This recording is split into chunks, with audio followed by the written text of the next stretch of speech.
Hello and welcome to the podcast. This is Ron's Amazing Stories. We have stories that should thrill you a little and chill you a little. It's amazing.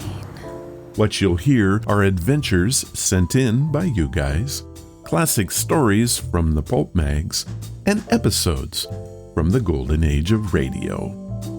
We have special segments like Ghost Stories with Sylvia. That's amazing. And These Are Your Stories.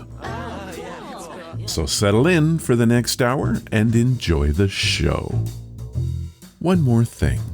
You just might want to prepare yourself to be taken away from today.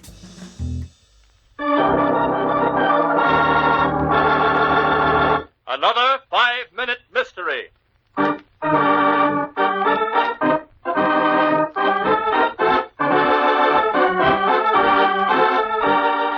This 5-minute mystery is being brought to you by The Bookcase. Ron, sometimes I just don't understand your sponsors. Well, it's simple, really. Please, enlighten me. Well, that is the title of today's 5-minute mystery. How very enlightening. 11:30. Sure, Mr. Ronald, hadn't I better make you a cup of chocolate? No, thanks, Mrs. Bland.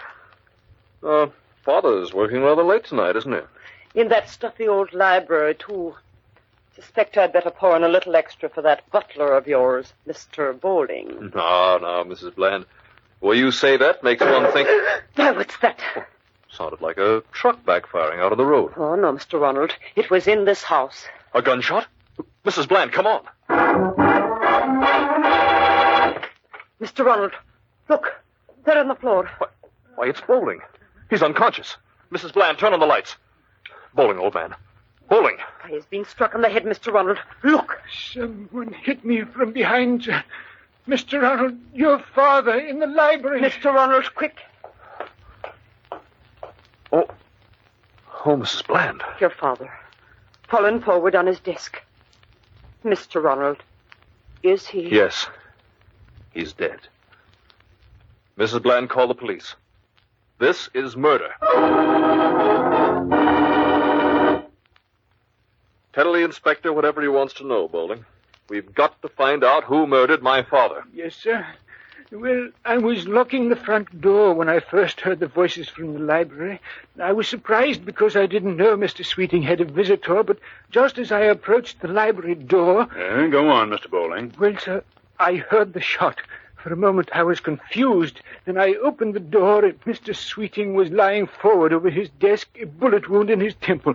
I saw a piece of paper caught in his hand, sir, and then a tingling sensation of fear flashed up my spine. I knew I wasn't alone, sir. I didn't see anyone, but I realized the murderer was there, and it flashed through my mind that he was waiting till he could get hold of that piece of paper. Did you take it, Bowling? I did, sir. That is, I slipped it into a book that was on the desk.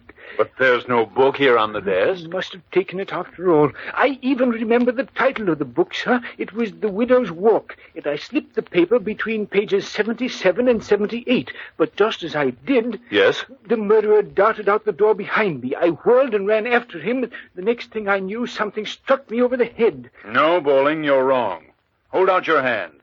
I arrest you for the murder of your employer, Mr. Sweeting. What was the one clue that told the Inspector Bowling was the guilty man? In just a moment, you'll hear the inspector explain. But first...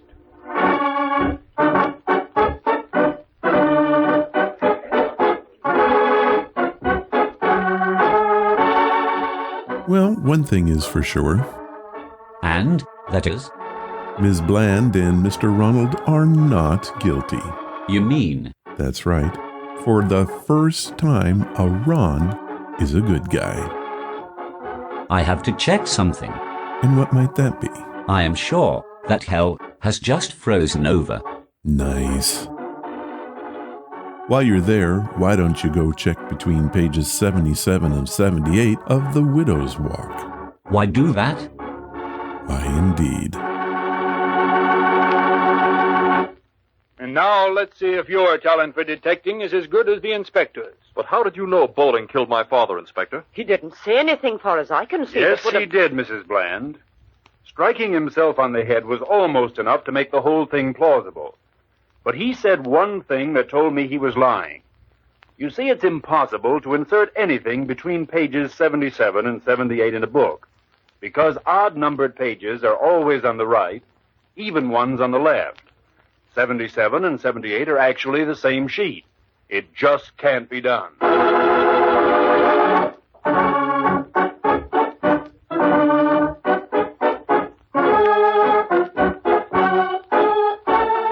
Okay, I guess I can see that as a solution. A quite dim-witted and dumb solution. What if it has a few blank pages between a chapter or something? I guess that would mean that the butler didn't do it. Then who? I know where you're going with this. That would make Mr. Ronald the killer.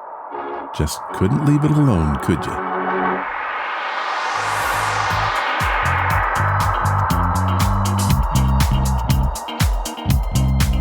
It's that you say? Hello, and welcome to the podcast. Well, it has finally happened. A podcaster's worst nightmare.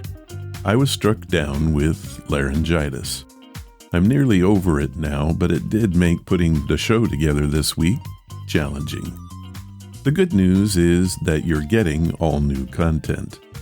The better news is that we are playing a story that I have wanted to run for a long time, but couldn't because of its length. It comes from the October 1930 issue of Astounding Stories and takes us into the world of mad science. However, before we get there, here is a fun review of an excellent audiobook.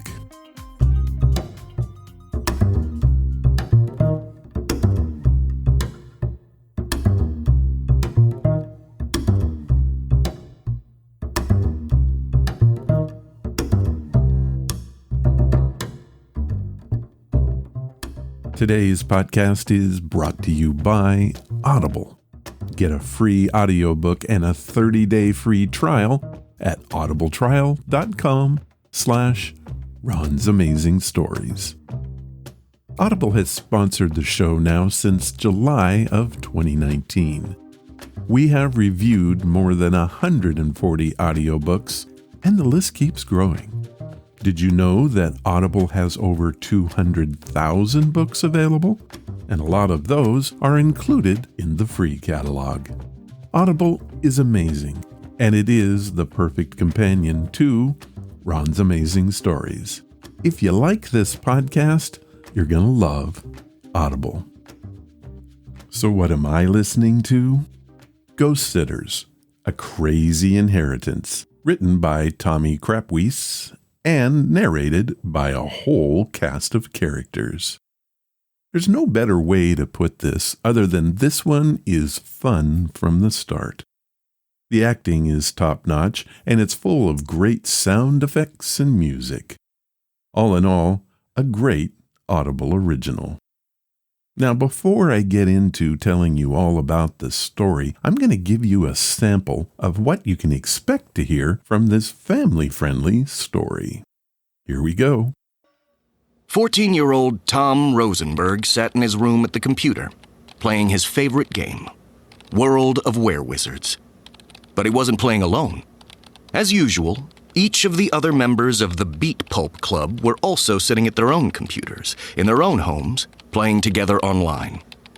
Unfortunately, the game wasn't going all that smoothly, and Tom was talking to himself under his breath, so the others couldn't hear him. Oh, man. It's so obvious. It's so easy. 2 soldiers should move forward to save the magician, or take cover and shoot fire, and the archers should stay in the towers to fend off the zombies. Man. Yes, Tom was certain. That was the only logical way to force the Dragon King to surrender. It was so obviously the right way to do it that Tom didn't even have to stop to think about it. But unfortunately, Finn, the team's leader, decided to do something else. Okay, let's do this. Magician, move forward and shoot fire. Soldiers, take care of the zombies and archers. But that was as far as he got. Wait, what? Man. This level's boss reduced the unprotected magician to dust in a matter of seconds. The clumsy soldiers were literally buried in zombies. Tom and the other two archers tried to retreat from the danger zone, but they were crushed by one of the Dragon King's magical earthquakes. Oh, no. And then all the members of the Beat Pulp Club saw the same thing on their screens. A scroll appeared with the words, "Mission failed," written on it in blood-red ink. They had lost. Again. If they had succeeded, this quest would have taken them all up to level 90. Oh, no. That's... Feeling frustrated, Tom shoved the computer mouse across his desk. Dang. The other members of the club were also clearly disappointed. It's just he doesn't get it. Like Tom, the other players also took their frustration out on the objects in their nearby vicinities. So now we really have to go through the stupid sewer again? I can't believe it. Yeah, I know, Valerie. It sucks.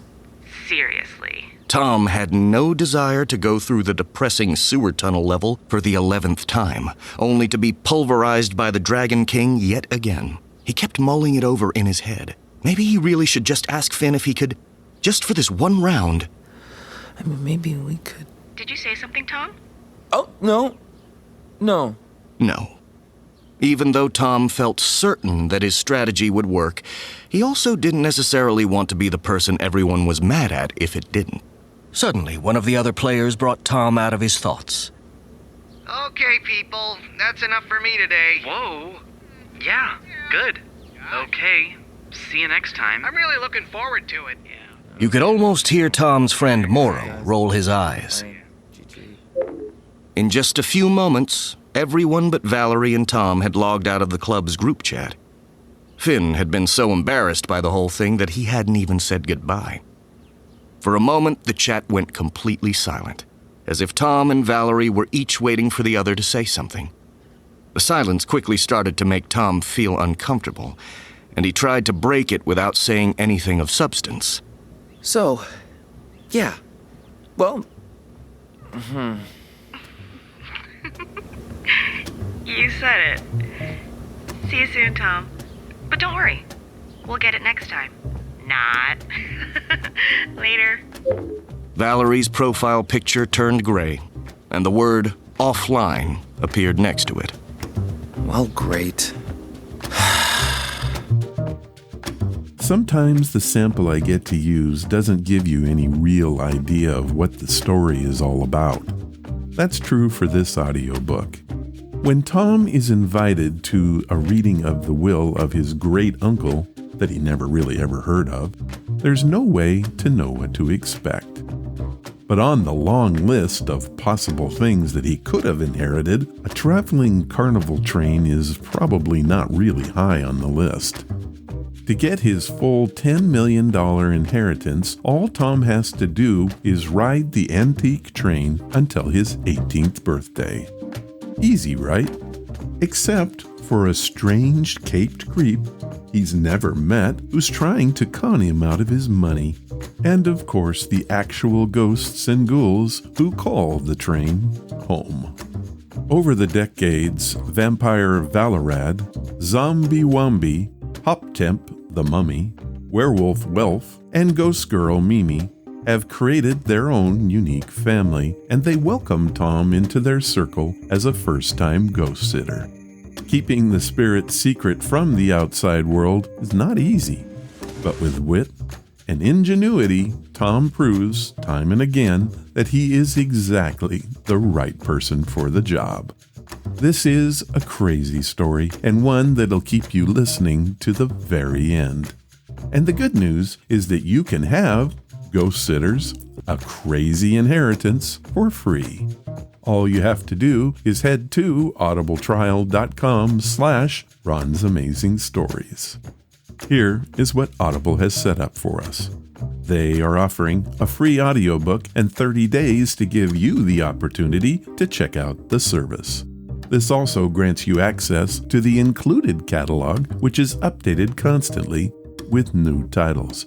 In fact, this week I was amazed how many they had. So, to download your free audiobook today, go to audibletrial.com/Ron's Amazing Stories. Thank you, Audible. And now we have a special story from the annals of Astounding Stories of Science Fiction.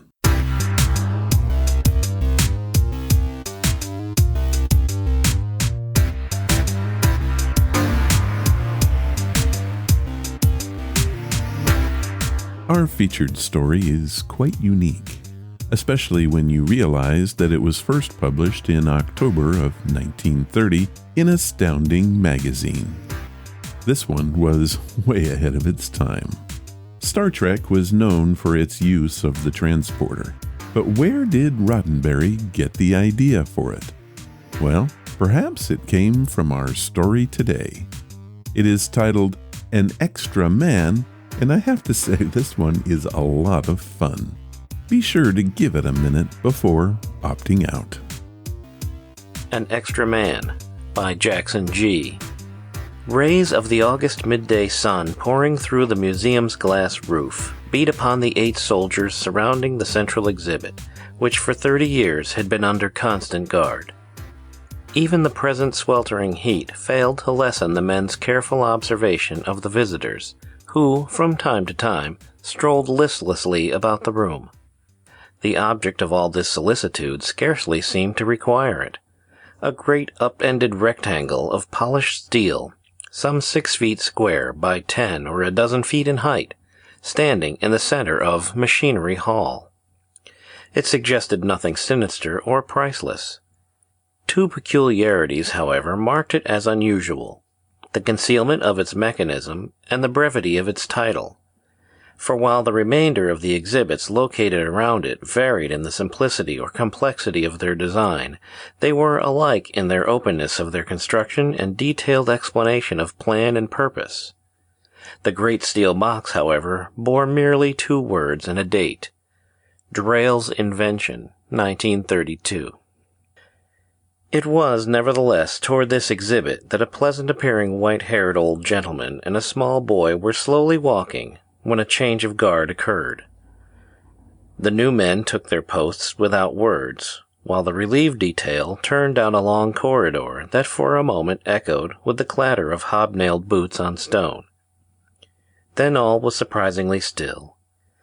Even the boy was impressed into reluctant silence as he viewed the uniformed men, though not for long.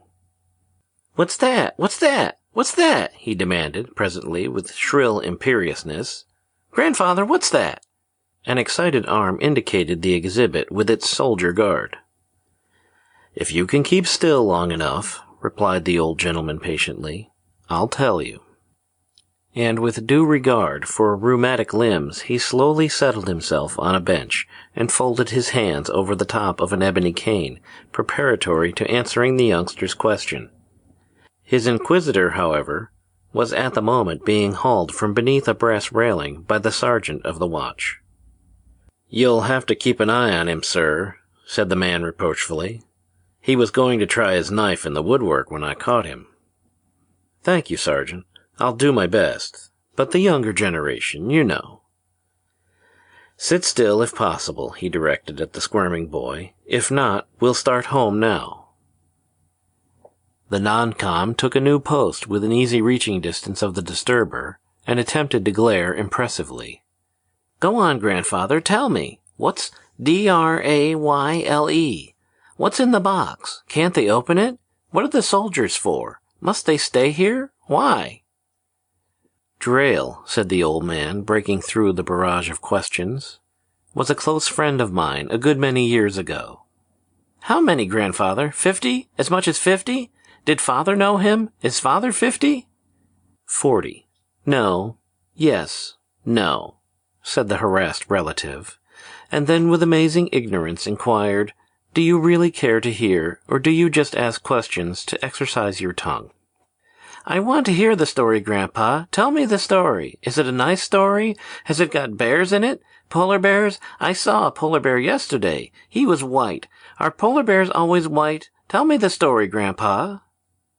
The old man turned appealing eyes toward the sergeant. Tacitly, a sympathetic understanding was established. The warrior also was a father, and off the field of battle he had known defeat. "Leave me handle him, sir," he suggested. "I've the like of him at home." "I'd be very much indebted to you if you would." Thus encouraged, the soldier produced from an inner pocket and offered one of these childhood sweets known as an all-day sucker. "See if you can choke yourself on that," he challenged. The clamor ceased immediately. "It always works, sir," explained the man of resource. "The missus says as to how it'll ruin their indigestions, but I'm all for peace, even if I am in the army." Now that his vocal organs were temporarily plugged, the child waved a demanding arm in the direction of the main exhibit to indicate a desire for the resumption of the narrative. But the ancient was not anxious to disturb so soon the benign and acceptable silence. In fact, it was not until he observed the sergeant's look of inquiry that he began once more. "That box," he said slowly, "is both a monument and a milestone on the road to mankind's progress in mechanical invention. It marks the point beyond which Drayle's contemporaries believed it was unsafe to go, for they felt that inventions such as his would add to the complexities of life, and that if a halt were not made, our own machines would ultimately destroy us. I did not, still do not, believe it. And I know Drayle's spirit broke when the authorities sealed his last work in that box and released him upon parole to abandon his experiments." As the speaker sighed in regretful reminiscence, the sergeant glanced at his men. Apparently all was well. The only visible menace lolled within easy arm's reach, swinging his short legs and sucking noisily on his candy. Nevertheless, the non-com shifted to a slightly better tactical position as he awaited the continuance of the tale. "Christopher Drayle," said the elderly gentleman, "was the greatest man I have ever known, as well as the finest. 40 years or more ago, we were close friends. Our homes on Long Island adjoined, and I handled most of his legal affairs. He was about 45 or 6 then, but already famous.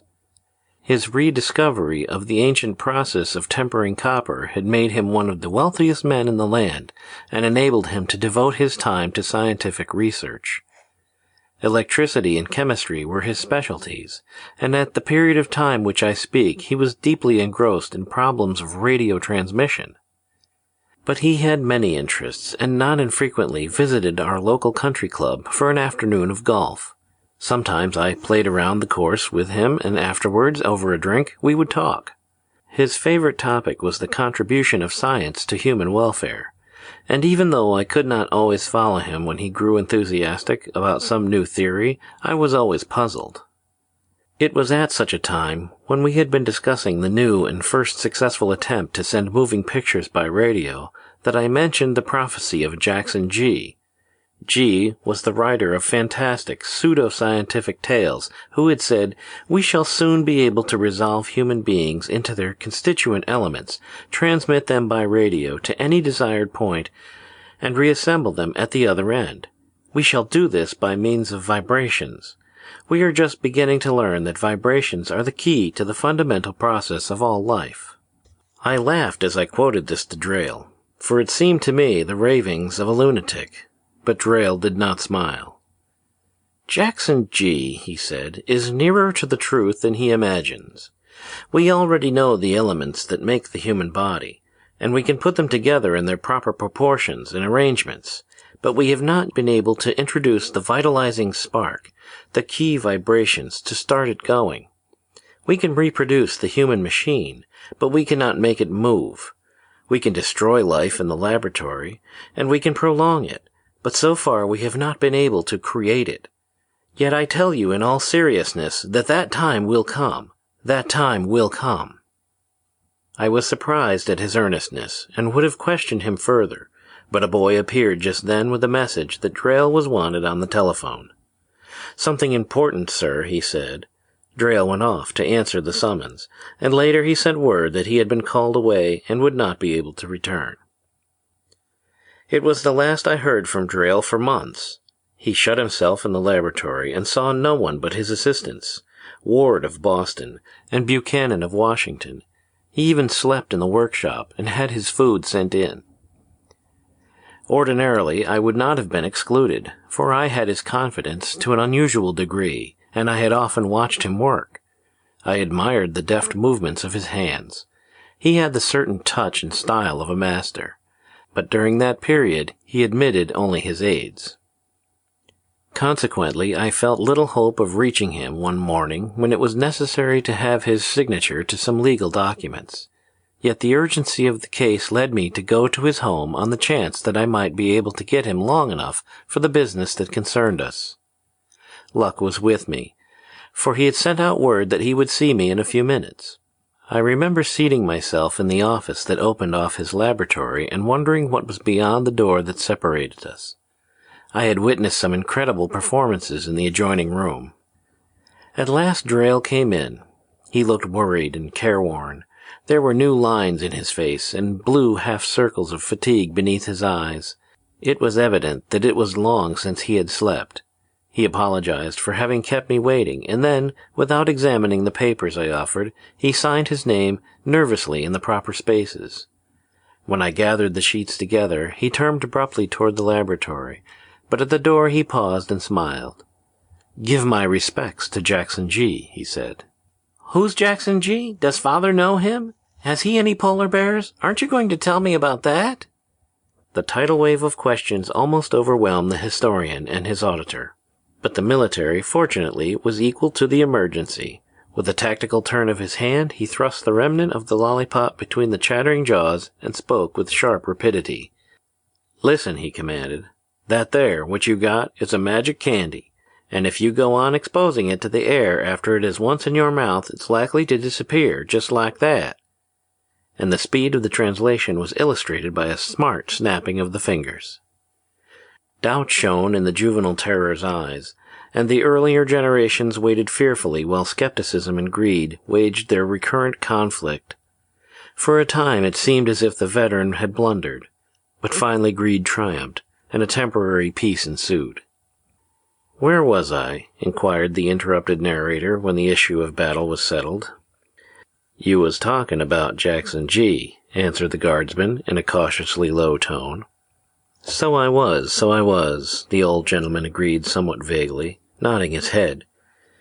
He gazed at the sergeant with mingled awe and admiration. "I suppose it's quite useless to mention it," he said rather wistfully, "but if you ever got out of the army and should want a job, you could name your own salary, you know." The question ended on an appealing note. Evidently the soldier understood the digression, for he replied in a tone that would brook no dispute. "No, sir, I couldn't consider it."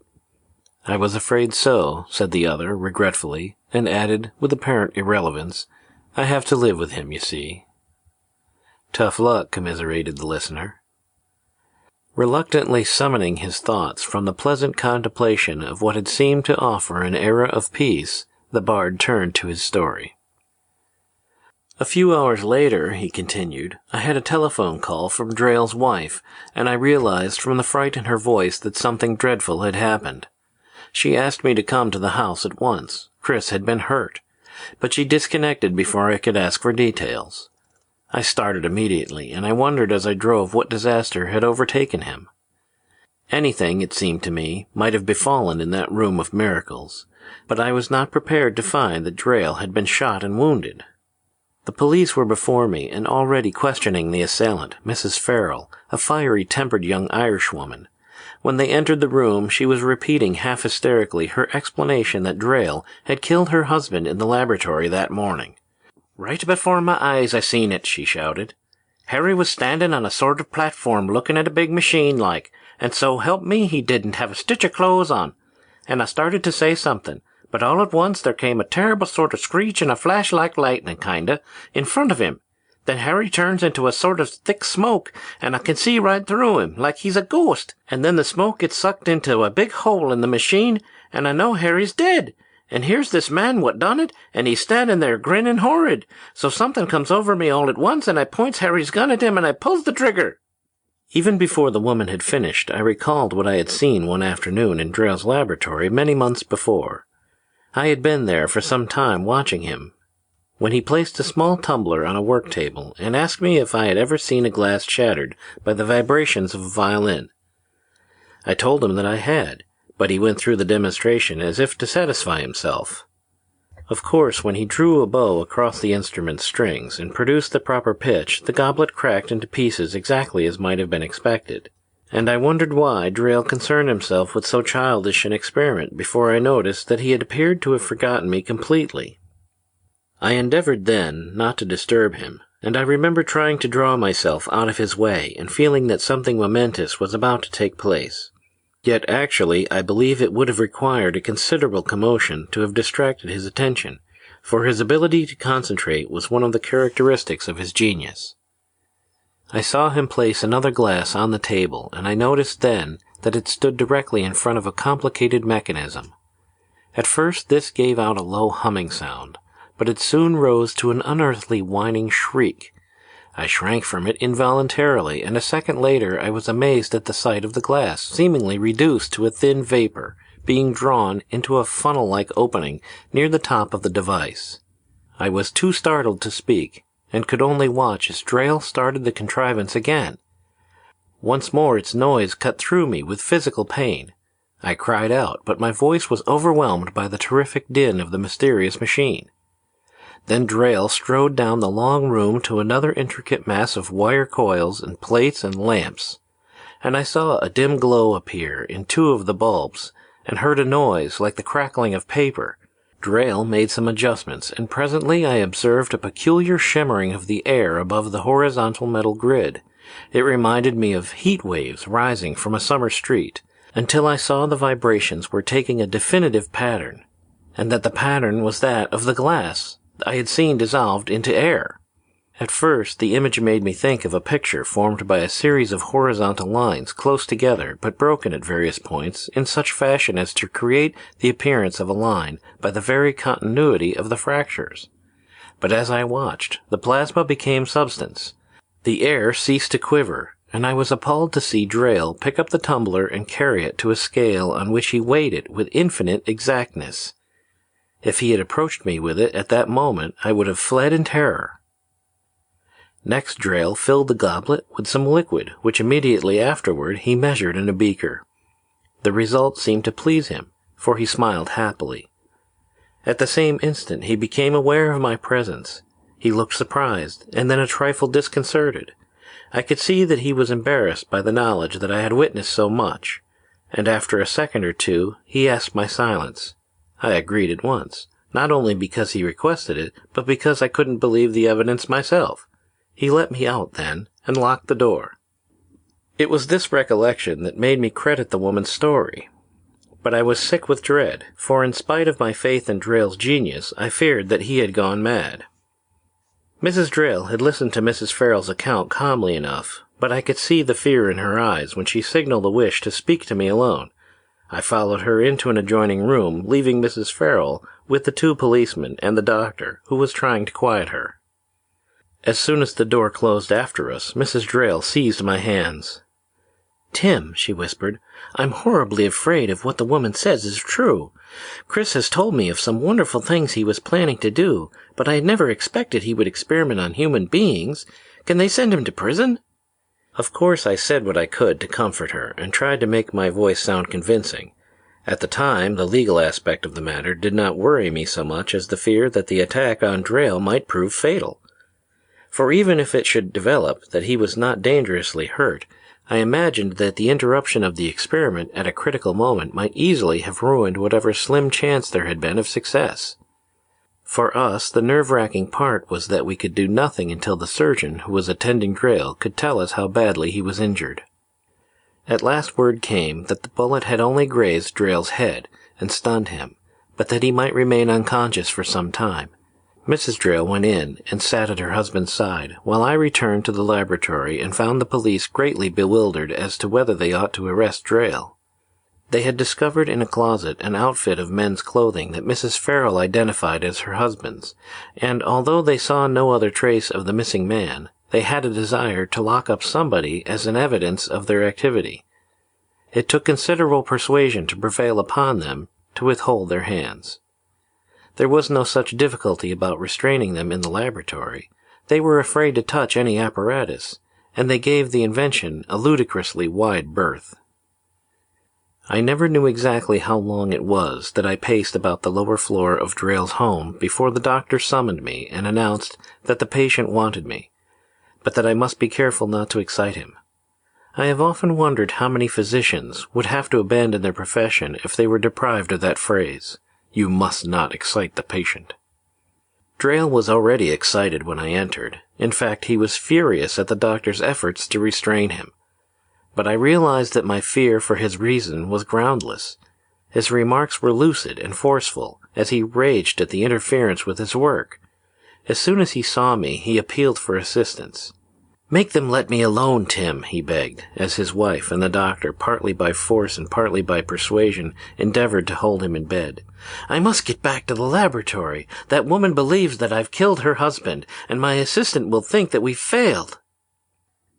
I was about to argue with him when suddenly he managed to thrust the doctor aside and start toward the door. His seriousness impressed me so that I gave him a supporting arm, and together we headed down the hall, with Mrs. Drayle and the doctor following anxiously in the rear. The laboratory was deserted and locked when we arrived. The police evidently felt it was too uncanny an atmosphere for a prolonged wait. Drayle opened the door, went directly to his machine, and examined it minutely. "Thank the Lord that woman hit only me," he said, and sank into a chair. Then he asked for some brandy. Mrs. Drayle rushed off and reappeared in a minute with a decanter and a glass. Drayle helped himself to a swallow that brought color to his cheeks and new strength to his limbs. Immediately after, he turned again to the machine. I dragged up a chair, assisted him into it, and seated myself close by.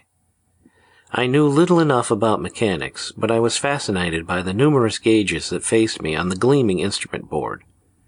There were dials with needle-like hands that registered various numbers. Spots of color appeared in narrow slots close to the solar spectrum. A stream of graph paper tape flowed slowly beneath a tracing pen point and carried away a jiggly thin line of purple ink. In a moment, Drayle was oblivious of everything but his records. I watched him copy the indicated figures, surround them with formulas, and solve mysterious problems with a slide rule. His calculations covered a large sheet before he had finished. At last he underscored 3 intricate combinations of letters and figures and carried the answers to his private radio apparatus. This operated on a wavelength far outside the range of all others and insured him against interference. With it, he was able to speak at any time with his assistants in Washington or Boston, or with both at once. He threw the switch that sent his call into the air. An answer came instantly, and Drayle began to talk to his distant lieutenants. "We've been interrupted, gentlemen," he said, "but I think that we may continue now. We'll reassemble in the Boston laboratory. Have you arranged the elements? The coefficients are—" and he gave a succession of decimals. A voice replied that all was ready. Drayle said "excellent" and went back to his invention and twisted a black knob on the board before him. With this trifling movement all hell seemed to crash about us. The ghastly cacophony that I had experienced in the same room some months previous was as nothing. These stupendous waves of sound pounded us until it seemed as if we must disintegrate beneath them. Wails and screams engulfed us. Mrs. Drayle dropped to her knees beside her husband. The doctor seized my arm, and I saw the knuckles of his hand turn white with the pressure of his grip, yet I felt nothing but the awful vibrations that drummed like riveting machines upon and through my nerves and body. It was not an attack upon the ears alone. It crashed upon the heart, beat upon the chest so that breathing seemed impossible. My brain throbbed under the terrific pulsations. For a while I imagined the human system could not endure the ordeal, and that all of us must be annihilated. Except for his slow turning of the dials, Drayle was motionless before the machine. Below the bandage about his forehead, I could see his features drawn with anxiety. He had wagered a human life to test his theory, and I think the enormity of it had not struck him until that moment. What I knew and hoped enabled me to imagine what was taking place in the Boston laboratory. I seemed to see a man's elementary dust and vapors whirled from great containers upward into a stratum of shimmering air and gradually assume the outlines of a human form that became first opaque, then solid, and then a sentient being. At the same instant I was conscious that the appalling pandemonium had ceased and that the voice of Drill's Boston assistant was on the radio. "Congratulations, Chief. His reassemblage is perfect. There's not a flaw anywhere." "Splendid," Drayle answered. "Bring him here by plane right away. His wife is worried about him." Then Drayle turned to me. "You see," he said, "Jackson G was right. We have resolved man into his constituent elements, transmitted his key vibrations by radio, and reassembled him from a supply of identical elements at the other end. And now, if you will assure that woman that her husband is safe, I will get some sleep. You will have the proof before you in less than 3 hours." I can't vouch for the doctor's feelings, but as Drayle left us, I was satisfied that everything was as it should be, and that I had just witnessed the greatest scientific achievement of all time. I did not foresee, nor did Drayle, the results of an error or deliberate disobedience on the part of one of his assistants. We waited, the doctor and I, for the arrival of the man who, we were convinced, had been transported some 300 miles in a manner that defied belief. The evidence would come, Drayle had said, in a few hours. Long before they had elapsed, we were starting at the sound of every passing motor, for we knew that a plane must land some distance from the house and that the travelers would make the last mile or so by car. Mrs. Drayle endeavored to convince the imagined widow that her husband was safe and was returning speedily. Later, she rejoined us, full of questions that we answered in comforting blind faith. The time limit was drawing to a close when the sound of an automobile horn was quickly followed by a sharp knock on the laboratory door. At a sign from Mrs. Drayle, one of the policemen opened it, and we saw 2 men before us. One, a scholarly-appearing, bespectacled youth, I recognized as Drayle's Boston assistant, Ward. The other, a rather burly individual, was a stranger to me. But there was no doubt he was the man we awaited so eagerly, for Mrs. Farrell screamed, "Harry! Harry!" and sped across the room towards him. At first she ran her fingers rather timidly over his face, and then pinched his huge shoulders, as if to assure herself of his reality. The sense of touch must have satisfied her, for abruptly she kissed him, flung her arms about him, clung to him, and crooned little endearments. The big man, in turn, patted her cheeks awkwardly and mumbled in a convincingly natural tone, "It's all right, Mary, old kid. There ain't nothing to it. Yeah, sure it's me." Then I was conscious of Drayle's presence. A brown silk dressing gown fell shapelessly about his spare frame, and smoke from his cigarette rose in a quivering blue-white stream. Ward spied him at the same moment and stepped forward with quick outstretched hands. I remember the flame of adoring zeal in the youngster's eyes as he tried to speak. At length he managed to stammer some congratulatory phrases, while Drayle clapped him affectionately on the back. Then Drayle turned to Farrell to ask him how he enjoyed the trip. Farrell grinned and said, "Fine. It was like a dream, sir. First I'm in one place, and then I'm in another, and I don't know nothing about how I got there.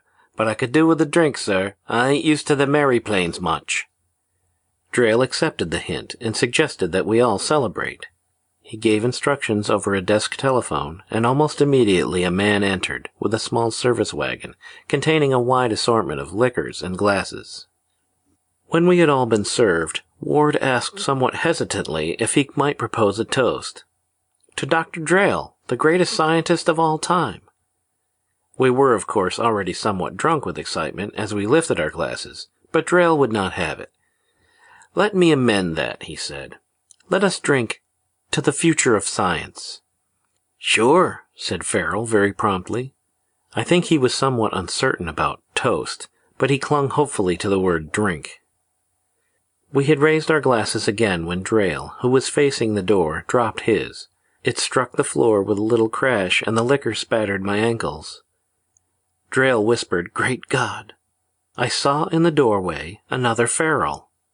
He was grimy, disheveled, his clothing was torn, and his expression ugly. But his identity with Harry was unescapable. For an instant I suspected Drayle of trickery, of perpetuating some fiendishly elaborate hoax, and then I heard Mrs. Farrell scream, heard the newcomer cry, "Mary!" and saw two men staring at each other in bewilderment. The explanation burst upon me with a horrible suddenness. Farrell had been reconstructed in each of Drayle's distant laboratories, and there stood before us two identities, each equally authentic, each the legal husband of the woman who, a few hours previously, had imagined herself a widow. The situation was fantastic, nightmarish, unbelievable, and undeniable. My head reeled with the fearful possibilities. Drayle was the first to recover his poise. He opened the door leading into an adjoining room and motioned for us all to enter. That is, all but the police. He left them wisely with their liquor. "Finish it," he advised them. "You see, no one has been killed." They were not quite satisfied, but neither were they certain what they ought to do, and for once displayed common sense by doing nothing. When the door closed after us, I saw that Buchanan, the Washington laboratory assistant, was with us. He must have arrived with the second Farrell, although I had not observed him during the confusion attending the former's unexpected appearance. But Drayle had noted him and now seized his shoulders. "Explain!" he demanded. Buchanan's face went white and he shrank under the clutch of Drayle's fingers. Beyond them I saw the two twin-like men standing beside Mrs. Farrell, surveying each other with incredulous recognition and distaste. "Explain!" roared Drayle again, and tightened his grasp. "I thought you said Washington, Chief." His voice was not convincing. I didn't believe him, nor did Drayle. "You lie!" he raged, and floored the man with his fist. In a way, I couldn't help feeling sorry for the chap. It must have been a frightful temptation to participate in the experiment, and I suppose he had not foreseen the consequences. But I began to have a glimmering of the magnificent possibilities of the invention for purposes far beyond Drayle's intent. For, I asked myself, why, if such a machine could produce two human identities, why not a score, 100, 1,000? The best of the race could be multiplied indefinitely, and man could make man at last, literally, out of the dust of the earth. The virtue of instantaneous transmission, which had been Drayle's aim, sank into insignificance beside it. I fancied a race of supermen thus created, and I still believe, Sergeant, that the chance for the world's greatest happiness is sealed within that box you guard. But its first fruits were tragic. The historian shifted his position on the bench so as to escape the sun that was now reflected dazzlingly by the polished steel casket. Drayle did not glance again at his disobedient lieutenant. He was concerned with the problem of the extra man, or, I should say, an extra man, for both were equal. Never before in the history of the world had two men been absolutely identical. They were, of course, one in thought, possessions, and rights, physical attributes and appearance. Mrs. Farrell, as they were beginning to realize, was the wife of both. And I have an unworthy suspicion that the red-headed young woman, after she recovered from the shock, was not entirely displeased. The two men, however, finding that each had an arm about her waist, were regarding each other in a way that foretold trouble. Both spoke at the same time, and in the same words. "Take your hands off my wife!" And I think they would have attacked each other then if Drayle hadn't intervened. He said, "Sit down, all of you," in so peremptory a voice that we obeyed him. "Now," he went on, "pay attention to me. I think you realize the situation. The question is, what shall we do about it?" He pointed an accusing finger at the Farrell from Washington. "You were not authorized to exist. Properly, we should retransmit you, and without reassembling, you would simply cease to be." The man addressed looked terrified. "It would be murder," he protested. "Would it?" Drayle inquired of me. I told him that it could not be proved insomuch as there would be no corpus delicti, and hence nothing on which to base a charge. But the Washington Farrell seemed to have more than an academic interest in the question and grew obstinate. "Nothing doing," he announced emphatically. "Here I am, and here I stay. I started from this place this morning, and now I'm back. And as for that big ape over there, I don't know nothing about him, except he'll be dead damn soon if he don't keep away from my wife." The other drail-made man leaped up at this, and again I expected violence, but Buchanan flung himself between, and they subsided, muttering. "Very well, then," Drayle continued when the room was quiet. "Here is another solution. We can, as you realize, duplicate Mrs. Farrell, and I will double your present possessions." This time it was Mrs. Farrell who was dissatisfied. "You ain't talking to me," she informed Drayle. "Me stand naked in front of all them lamps and get turned into smoke? Not me." A smile spread over her face, and her eyes twinkled with deviltry. "I didn't never think I'd be in one of them triangles like in the movies, and with my own husbands, but seeing I am, I'm all for keeping them both. And then I might know where one of them was some of the time." But neither of the men took to this idea, and the problem appeared increasingly complex. I proposed that the survivor be determined by lot, but this suggestion won no support from anyone. Again the two men spoke at the same instant and in the same words. It was like a carefully rehearsed chorus. "I know my rights, and I ain't going to be gypped out of them." It was at this point that Drayle attempted bribery. He offered $50,000 to the man who would abandon Mrs. Farrell. But this scheme fell through because both men sought the opportunity and Mrs. Farrell objected volubly. So in the end, Drayle promised each of them the same amount as a price for silence and left the matter of their relationships to their own settlement. I was skeptical of the success of the plan, but could offer nothing better. So I drew up a release as legally binding as I knew how to make it in a case without precedent. I remember thinking that if the matter ever came into court, the judge would be as much at a loss as I was. Our troubles, though, didn't spring from that source. Each of the three parties accepted the arrangement eagerly, and Drayle dismissed them with a handshake, a wish for luck, and a check for $50,000 each. It's very nice to be wealthy, you know. Afterward, we went out and paid off the police. Perhaps that's stating it too bluntly. I mean that Drayle thanked them for their zealous attention to his interests, regretted that they had been unnecessarily inconvenienced, and treated that they would not take amiss a small token of his appreciation of their devotion to duty. Then he shook hands with them both, and I believe I saw a yellow bill transferred on each occasion.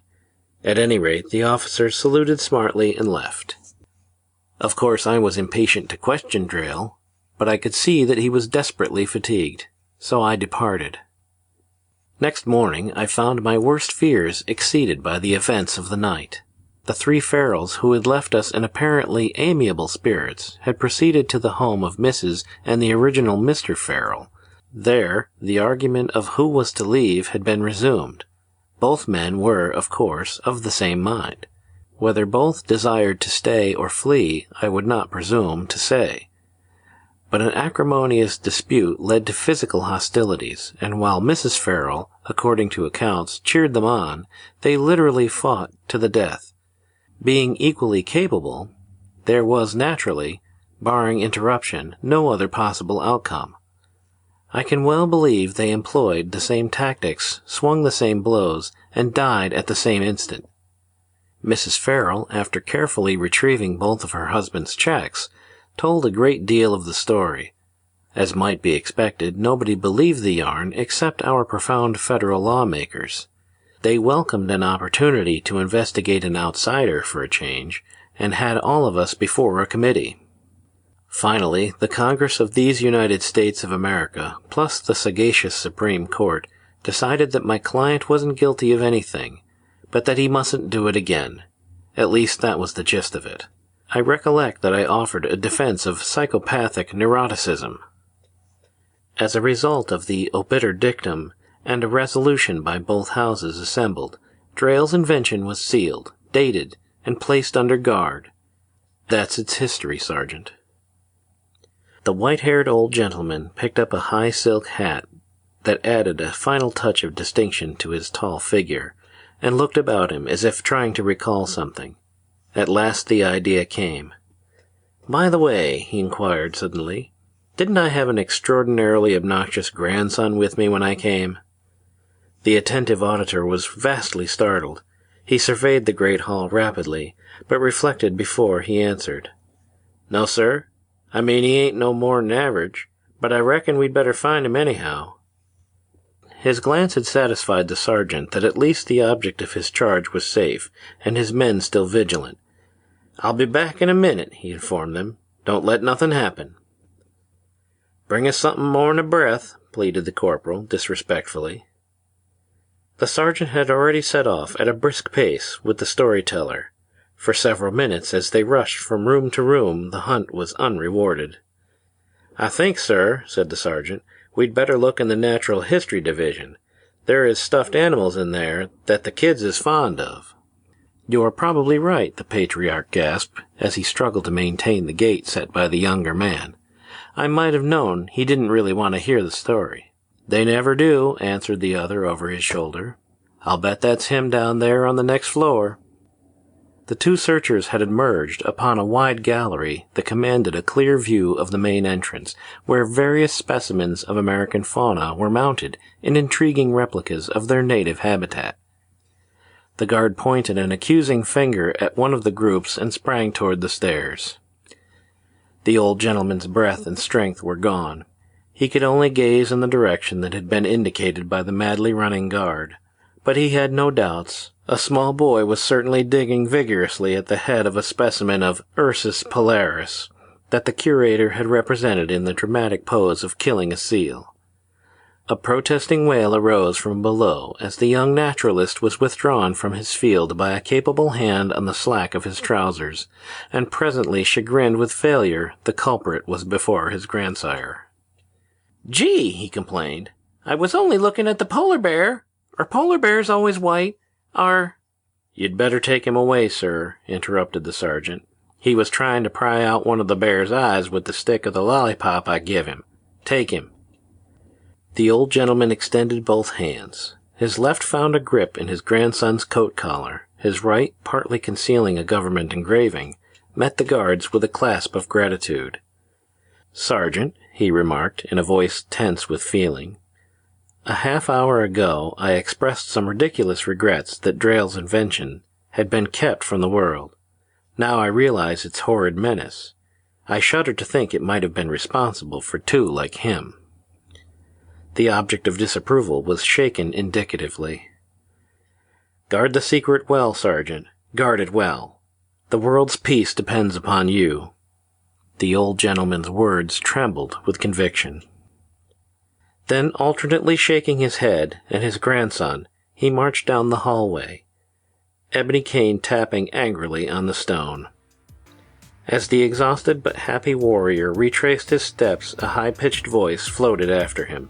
"Grandpa, are polar bears always white?" I love that story, and it's worth dedicating nearly the entire show to it. The idea of creating two identical beings is not a new one. For example, do you remember the Star Trek episode called Second Chances? It came from the 6th season of The Next Generation. Commander Riker comes face to face with an exact duplicate of himself created years earlier by a transporter phenomenon. In that story, the two Rikers in the end worked things out, and they both lived out their dream lives. Unlike the two Harrys in our story.